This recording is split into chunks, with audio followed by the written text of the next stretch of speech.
Hello and welcome to our special live streaming about the Olympic torch relay which passed through Portadown. Before we do, we would like to tell you about two upcoming programmes. Sports Day will be shown live next week from 10:30 on. Make sure you tell your parents to log on at ljhs.tv. On Tuesday the 19th, we have our own version of Spring Watch, which will be coming live from a farm in Loughgall, beginning at 2 p.m. Don't forget to tell your parents to log on and watch this too. Remember, you can watch all of our programmes on iPads, iPhones and all smartphones. On Tuesday the 5th of June, we attended some events which were organised by the Council. These activities were all related to the Olympics being held in London this year. I went to the People's Park and the Brownstown 3G pitches. There I watched Gaelic football and hurling, and then we interviewed Paul Carvey, who was in charge of organising these events. I also interviewed David Myers, as he was in charge of Disability Sports NI. Here is a clip of what I got up to.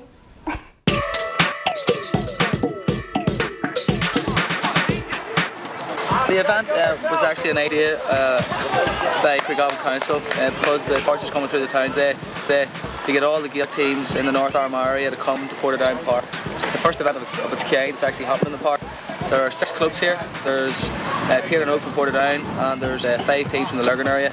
There's Wolf Tones, Sarsfields, Clonagale. There's also Murphy's here as well. So it's very much a good spread from around the borough, from around North Armagh. So boys, what team do you play for? Alright. And he's enjoying the tournament today? Yeah. He's getting a little bit wet? Yeah. And how are you doing so far? We're doing okay. Only one more match. What team do you play for? Portadown. And are you enjoying the tournament today? Yeah. Brilliant. And how have you done so far? Played one game and won it.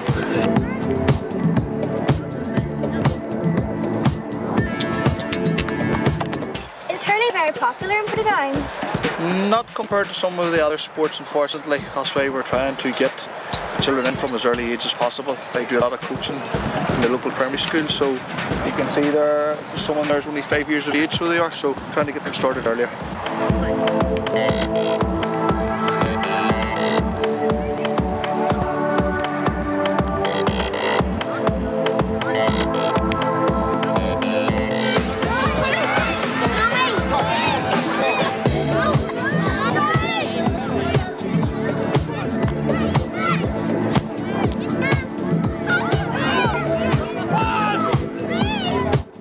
What's your name? Okay, I'm David Myers. And what's your role here today? Basically, my role within council is active community disability and multi-skills coach. And today we have an event on which is specific for young people within the Craigavon borough with disabilities and that are interested in football.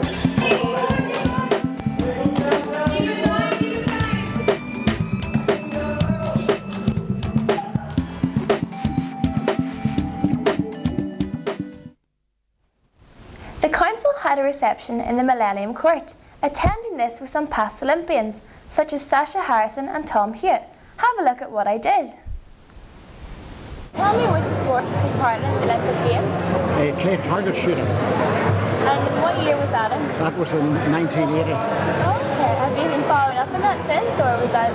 Yes, well, I followed up with other competitions from that, but more in Commonwealth Games, where I took part in 5 of those over a period of years after the Olympic Games. And whereabouts were the Olympics held that you took place in? The Olympics in 1980 were in Moscow. Okay. And where did you originally start your event? Like, where did you originally begin? Well, I started shooting in 1967, and the facilities at that time were based in a place called Ashbourne, just outside Dublin. And at that time in Northern Ireland here, we didn't have a facility for doing what I done. and I used to have to travel up and down there all the time to practice at weekends. So it was a long process, but the final result was a trip to Moscow in 1980 for the Games. And it was worth it? A very special event, yes, and one that lived long in my memory. Yes, and how did you do it? Well, I finished 11th overall, and I was quite pleased with that because a lot of the guys at that time were as near professional as you could be. We were just totally amateurs at the sport at that particular time. Well, that's very good. Thank you for speaking to us. Not at all, you're very welcome. Thank you. So can you tell us a little bit about the sport that you took place in the Olympic Games? Yes, I can. It's called 3-day eventing, so it's over 3 days. The first day you do a dressage test on your horse, which is very calm and almost like gymnastics for a horse, like a floor routine. And the second day you gallop over cross-country fences and into water and over ditches and hedges as fast as you can. And the third day is jumping around of show jumps and trying to keep them all up. So it's 3 different phases, like a triathlon, and the person with the least penalty points wins at the end.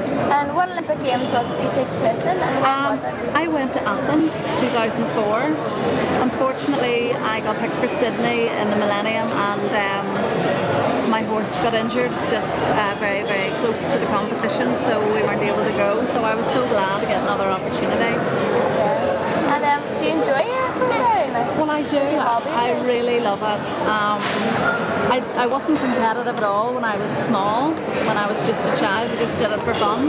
But then suddenly, when I got to my late teens, started winning a wee bit and got a bit more competitive and thought, oh, and then I just became even more addicted than normal. And whereabouts did you originally start? Well, my mum brought me to little pony riding classes when I was 4 years old, and we just sort of tootled along through pony clubs. That was it. Thank you very much for talking to us. Thank you. I enjoyed that. I went to the Portadown Bulls Club, where I interviewed a girl called Terry Miller. She is 15 and currently plays for the under-25 Bulls team for Portadown. As well as the Bulls Club, there was a team of American footballers called the Cowboys. They explained to us a little bit about the gear used in a match. And finally we went to the Portadown Rowing Club. They were meant to be rowing along the River Bann, but unfortunately, due to the weather, they had to go inside and use the mechanical rowers. So what exactly are you doing here today? It's a come and try session for bulls. You can come down, any age really, you can come down and you can play, like the 2 boys playing here.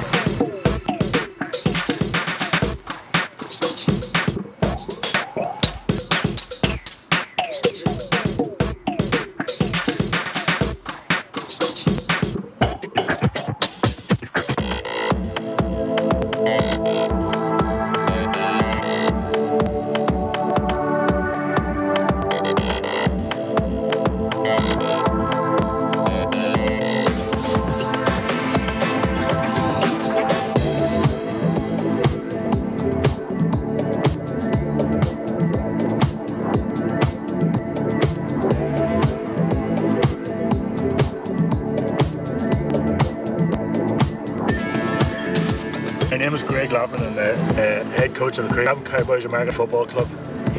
So what exactly are you doing here today? Today we're going to do a demonstration of American football. We're hoping to bring in some of the people that are passing by and a few people we've invited down and get them involved in American football and have them out in the rain, run around catching the ball. So what have you set up around this green area today?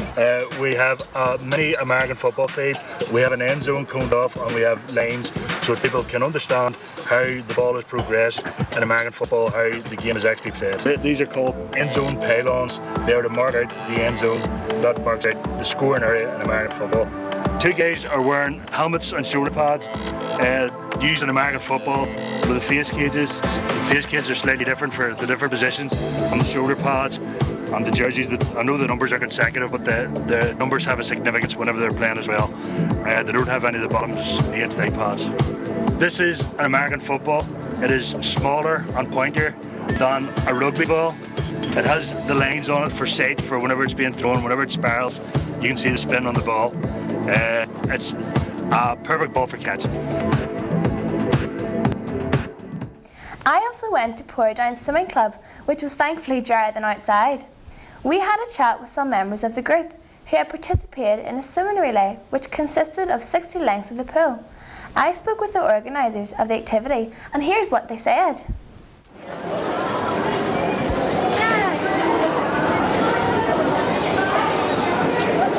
Hiya. Hi. So which group were you a part of? Portadown Amateur Swimming Club. And do you come here often, or? Yes. Okay, and can you tell us a little bit about what you've been doing today? We've been having a fun day where we had a big relay and then all of us from different groups and all got put in lanes, and then after that we had a wee fun, we had messed about on the boards. And what consisted in your relay? Was it just one event, or was there more than one event? Well, we had to do 60 lengths, like just everybody and then all together doing it, and then we'll keep on going all together. And did you all have fun today? Yeah. Well, that's good. At least you're not getting wet yet. But are you planning to go outside and see the torch today? Yes. Yeah, well, I'm sure it'll be a great day for everybody, and hopefully the weather will dry up. Yes. So do you enjoy your swimming? Yes. And would you ever hope to be in the Olympics one day? Maybe. Maybe? Yeah. And is swimming your favourite sport? Yes. Yeah, so you do hope to? Well, hopefully we'll see you one day. So can you tell us a little bit of information about what the club have been doing today? So yeah, we had a relay race. We had about 80 or 90 swimmers.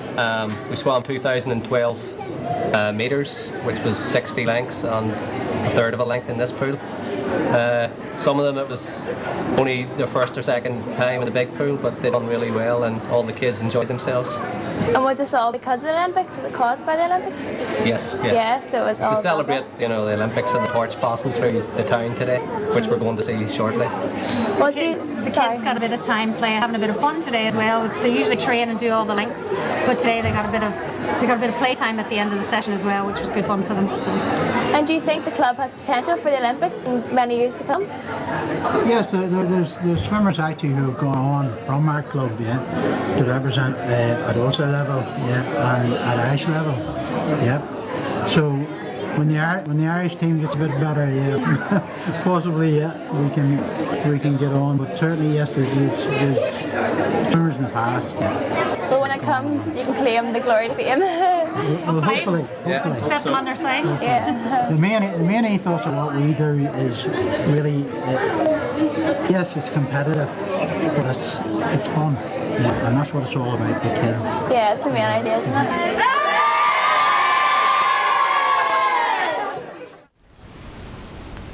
Peter Beck also visited Eden Villa Park, where he filmed hockey players from both Lurgan Ladies Hockey Club and Portadown Hockey Club. Here's a clip of how he got on. So Jane, can you take us through what's happening here today? Well, what we're doing is we've invited players from Portadown Ladies Hockey Club, from Portadown Men's Hockey Club and from Lurgan, and they've all come together to do a skills afternoon, some of which involves hockey and some of which doesn't. But it's an opportunity for them all to meet new people and to learn some skills and to learn to work together as a team.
We're developing all the local players with Craigavon Aztecs Volleyball Club. Local schools have got involved. Portadown College and Killigamane, Lismore and Market Hill, and all these young players are actually learning the sport of volleyball, one of the key sports within the Olympics for London 2012.